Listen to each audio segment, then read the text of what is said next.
everyone. I'm Vanessa. I run a recruiting firm called Pro REA Staffing. And on this YouTube channel, we are dedicated to fostering careers in real estate and growing real estate teams. So if that's a subject that interests you, don't forget to like and subscribe. So, we talk about recruiting and hiring for admin staff. And why does somebody hire an admin? They hire an admin because they want to be able to grow their business. They want leverage. An agent wants to be able to take a day off or serve more clients or serve clients at a higher level.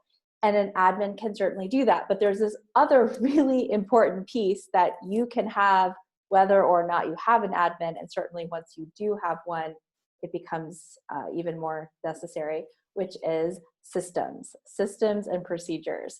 And everybody wants them. Most people don't have them. And some people have them but don't follow them. So today we're talking to Laura Sims. Laura is a dear friend of mine. She is an instructional designer in addition to being a business systems consultant. And in fact, she is the reason that our Hire Lab course exists. If it wasn't for her, that course never would have made it out of my head.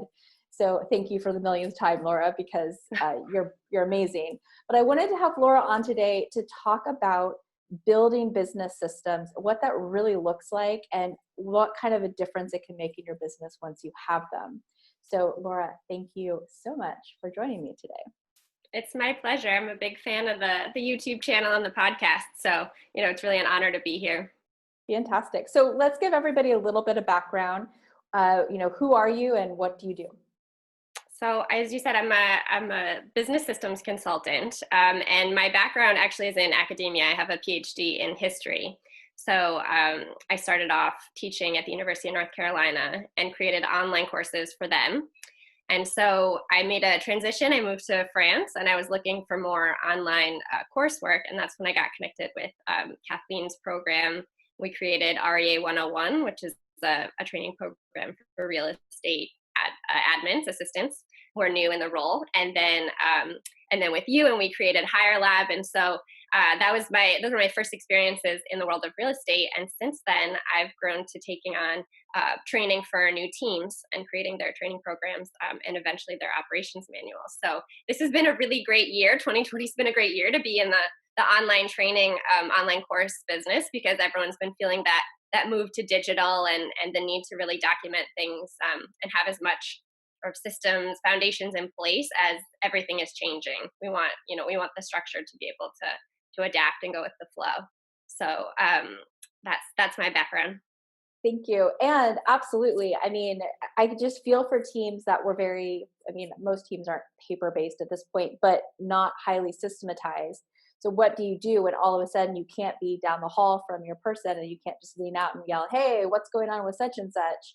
And you actually have to have systems to run your business. And I've seen with clients who did have a lot of procedures and systems and checklists and things were documented, they had a much easier time going virtual. And in fact, many of them have decided they don't really need all that office space anymore. And actually this works pretty well. Maybe in the future, they'll come into the office once a week because they know what everybody's doing. There's a defined flow. And, this whole thing has been less stressful for them.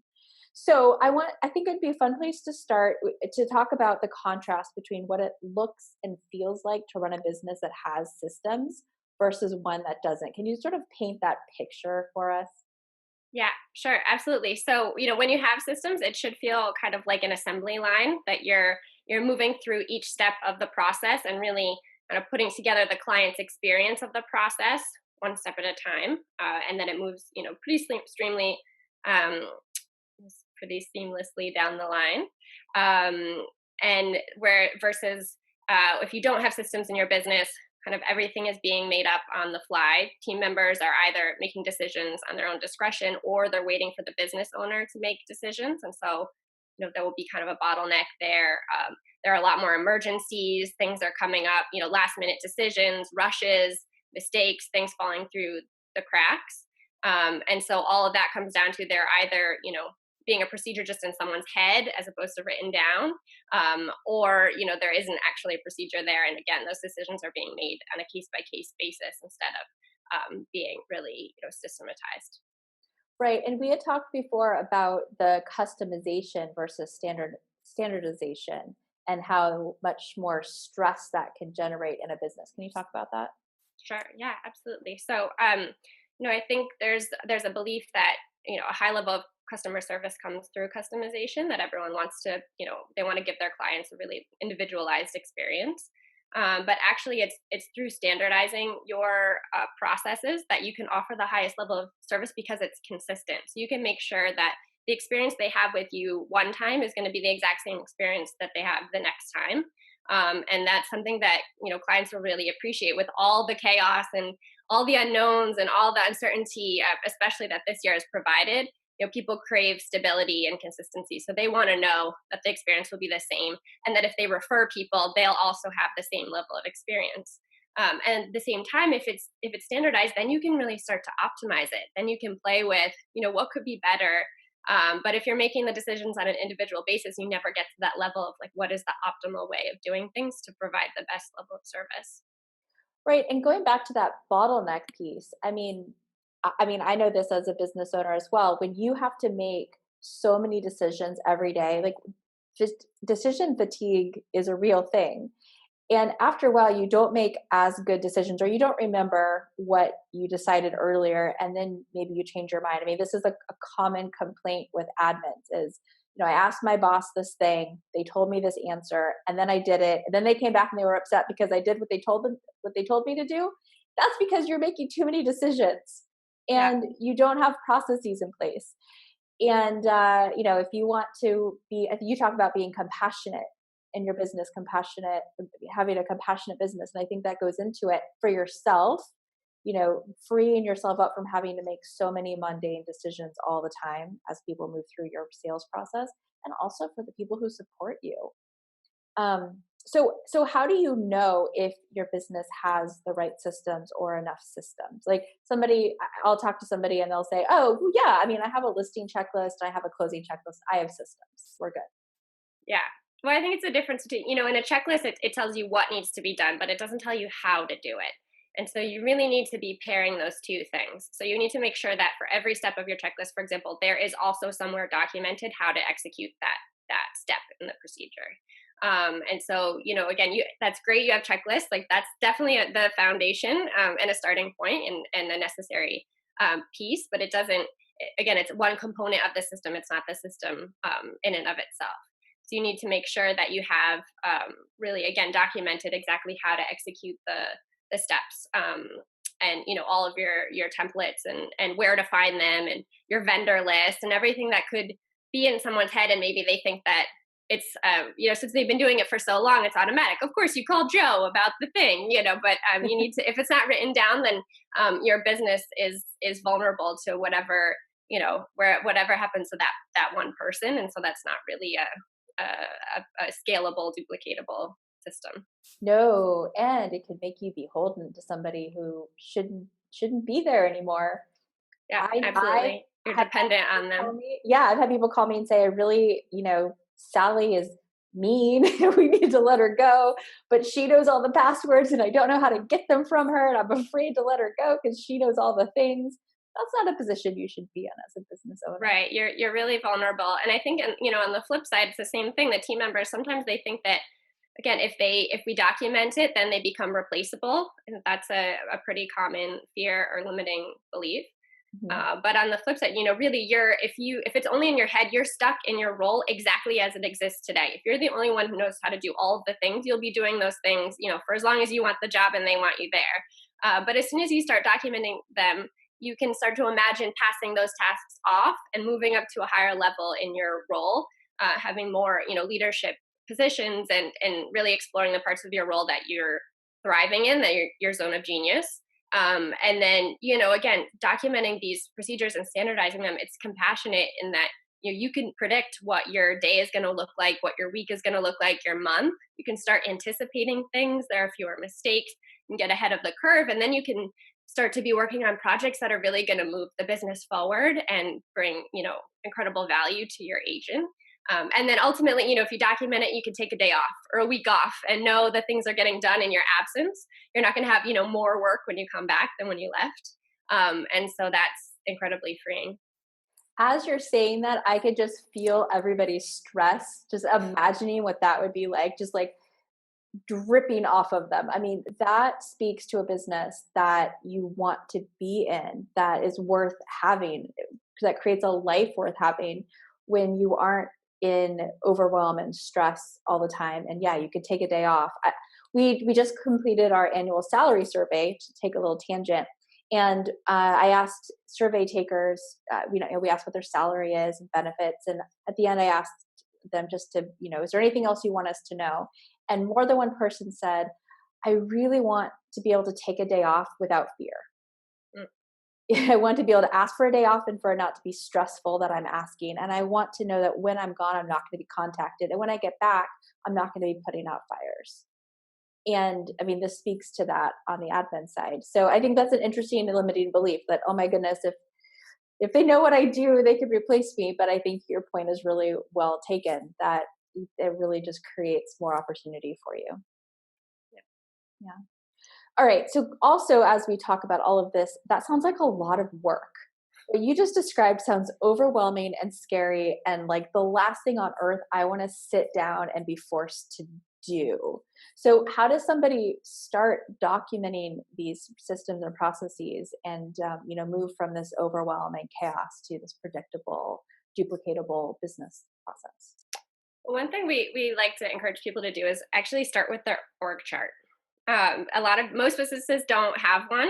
And so maybe you're thinking, well, it's just me or maybe one other person, so that's not much of an org chart. But the idea is to really draw it as you want the business to grow into. So what are all the roles that you're imagining you'll have, in 5 or 10 years? And to draw it out that way. So, you'll have a CEO, you'll have a director of operations, a sales manager, a listing manager, a transaction manager, an EA, what are all the different roles? And then you divide it up amongst the team members you already have. So if it's just you, you're doing all the roles. But if you have an admin, how are you going to split that up? And then you create a job description for each of those roles. And there are resources available, that you can kind of do a search or mastermind and find, you don't have to, we don't want anyone reinventing the wheel, because a lot of these components are the same from one business to the next. So you get those job descriptions, and then you know exactly what responsibilities are in each person's lane. So then you can work backwards from there. Make sure that you have kind of a procedure for each of those responsibilities written out. So you start in your day, okay, you're calling a client, and you jump into Zoom, hit record, and now you're creating a script for how to talk to a client about this particular issue. Or, you have your listing coordinator is going to put a new listing in the MLS today. Have them hop into Zoom, hit record. Now you have a how-to on entering a listing in the MLS. And so you do that, throughout your day for all the responsibilities. And since you're doing these things anyway, it's not actually extra work. And then your kind of checklist for all the pieces you need can be those job descriptions. Do I have, a procedure documented for each of those responsibilities? And then it's really easy when you take on a new team member, that role just, it's a plug and play. Now that role comes off someone else's plate, someone else steps in and they already know how to do all the things because they have these videos recorded. And I do think the video component is a lot faster and easier than writing out step by step. I find that, again, it takes 2 minutes to record a Zoom video and 20 minutes to write out a procedure. So especially when things are changing on a pretty rapid basis, you get the most, return on investment for your time if you just record it in Zoom. And where should somebody store all of those videos? That's a great question. So, I mean, the simplest would be if you have something, like a Google Drive, and then you can link to the different checklists or videos in a Google Doc, have like a table of contents, and then just link to it. But we recommend using a learning management system such as Trainual, because then as you're putting the pieces together, you're creating a training program for a new team member. And it's really dynamic in terms of the way that the materials are presented visually. And so it'll be a lot easier for someone to understand how the pieces fit together and to get through the training if you use a service like that. Perfect. So I can imagine somebody who is thinking about hiring their first assistant, realizes that all of their systems are in their head, and they're either thinking, A, oh my gosh, I have so much work to do. I need to create all of this stuff. Otherwise, how is this person ever going to know what I do? and I need to put off hiring somebody for 6 months while I do this work. Or B, they're another type of person who says, okay, yeah, I definitely need that, definitely not going to do it. I'm going to hire a high level person to come in and just do that for me. So what are some of the pros and cons? Like, what are some of the things people should be thinking about when they're trying to figure out how to go from being a solo agent with no systems to hiring and getting these systems in place? I think, as you said, it can be an overwhelming task. And I think, especially when you're so busy working in your business, it's an extra effort to take that step back and think about, the on the business perspective. Mhm. Again, it's the easiest is just to start. Something is better than nothing. So I'm really just, I can't encourage you enough to just get in and start recording and making templates and all of that. And then your new hire can sort out, where those pieces should go, because maybe that's not a strength of yours and also maybe not the best use of your time. So I think before you hire someone, you absolutely should be recording and documenting, even if it's not nicely presented and organized, because your new hire will have those materials to use while you're out with clients or prospecting. They don't have to rely on you being available all the time to teach them how to do these things. You now have videos for that, that they can watch over and over again and make sure that they're not missing anything. And then after that, the next step then is to organize them into the sort of the workflow. And in theory, a new admin could help with that stage of the process, Right. if they already have something to work with. Right, exactly. Well, and I think it's important to understand that everyone has different skills and there are different types of admins. We have system builders and we have system maintainers. Some can do both, but generally a system builder is going to be a more senior level professional who is able to take, like you, Laura, who can take whatever's in somebody's head, pull it out by asking the right questions, organize it in a way that makes sense, create a process, make sure that that process is something that the lead agent will actually follow, because just because you have a nice process doesn't mean anyone's going to use it, right? And so there's some sorts of management, some strategy, being able to ask really good questions, really good organizational skills, attention to detail, and you can certainly find a strong admin who can do that. That person's going to cost you a lot more money. So Right. something else to consider is you can hire somebody who's going to be a great admin for you, who will follow those systems to a T every single time, but you might need help creating those systems for that admin. And really that's where you fit into this picture. So I want to talk about what you do. So who hires you and what is your process, and like what do you do to help agents solve this issue? Yeah, so you're right. We found that a lot of teams, for whatever reason, again, their admins are following the systems, but they're maybe so busy they don't really have time to take that step back and look at the business from that perspective, or maybe don't have the experience. So they've found a great relief in outsourcing the project to us, because now that we've worked with so many teams, again, we know what the components are. We know basically what you need. We just don't know how you do it.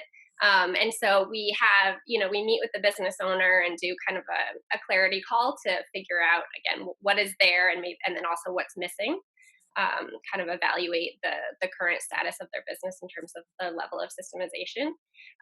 And then we gather all the pieces. They send us everything. We're like, I love to bring order to chaos. So I'm like, give me what you got. I want to put it together like a puzzle, which is one of my favorite parts of the process. And so they'll send me checklists, templates, procedures, vendor lists, whatever it is.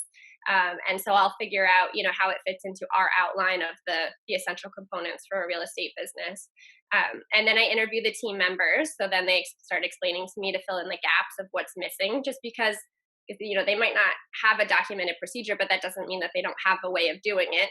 They just haven't thought of it in those terms. So we do, interviews and brain dumps. And then I always ask the questions about, what do you see from your perspective? What could be streamlined? Where are the choke points? Where are the bottlenecks? And they always have been so impressed, incredible perspectives and suggestions for streamlining. So then I make my recommendations to the business owner, especially, tying into their values. Okay, so you said this is what you want. Here's how it's currently looking, and here are my recommendations for, creating a business that's more systematized and that functions in line with what you're really trying to achieve.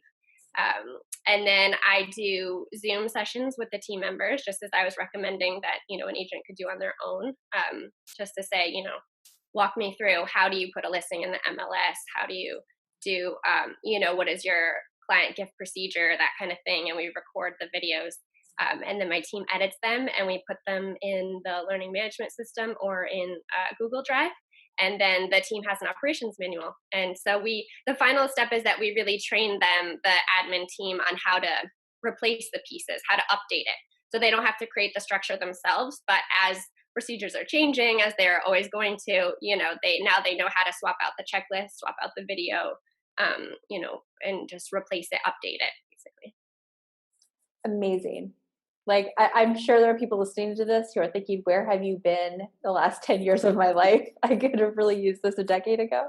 So I'm really, really thrilled that you're doing this for agents and teams, because it is so needed. Now, it's a great process that I love doing. And I can also just see the relief on people's faces. It's almost immediate, to get it out of their head, and to have it, and to know that there's a systematized way that they're going to do things moving forward. You can see how this is the compassionate way to do things, which is really rewarding. Yeah. And how long does this process typically take from beginning to end? We usually say about 12 weeks. So, I'll do up to, on our side, we'll do up to 10 hours a week, and usually do maybe 3 to 4 hours a week of interviews with team members. So it's not a big commitment on the team's part, but they do have to make themselves available. So, if it's a little bit harder for us to get the materials from you, then it's going to take a little bit longer. But generally, we do like the sales side of the business for 6 weeks, and then operations for 6 weeks, or, depending on what's most urgent for you. Fantastic. I'm so happy that you do what you do. Thank you, Laura. Well, I hope that this was helpful for everybody listening. Whether you choose to work with Laura, and of course, we'll include her contact information in the show notes. I want you to really think about what it would feel like if your business was set up the way Laura described. And hopefully that motivates you to take the little bit of time and effort that it's going to take to hop on Zoom and record some of these how-tos and just start building out piece by piece the way things need to be handled in your business, so that you can have more freedom and flexibility and make more money. I mean, that's why you got into this, right? Not to work 24/7. So, it all comes down to having a great assistant and really good systems. And so hopefully this was helpful. Don't forget to like this video and subscribe if you want more content like this. Thanks. Thanks, Laura. Thanks, Vanessa.